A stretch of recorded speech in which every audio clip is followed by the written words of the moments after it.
So within this superset, I've incorporated depth landings and a big rule of thumb here when you're working on gaining explosiveness, okay?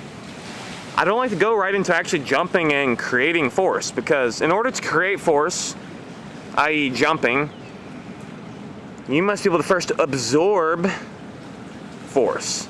And after you absorb force, you must then be able to redirect so you can then channel that force constructively. So that's why we're doing these depth landings. In the future, this will be a depth jump where she drops from the box and then jumps straight as she hits the ground. But right now, her main focus is being able to absorb the drop 12 to 18 inches right now, and absorb that force and land very cat-like with minimal sound. Toes first, more midfoot, barely any heel on the ground.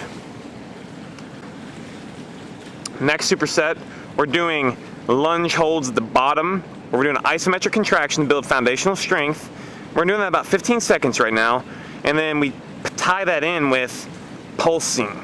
The pulsing here works just a little bit of the firing mechanism at that end range.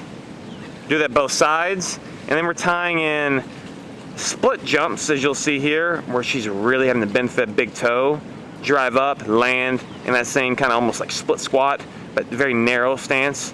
And again, her big toe is really bent here. And this was one of her last sets here. One of her last sets where she was actually fairly fatigued. But to see the strength of her knees here, I'm so excited to keep training with her.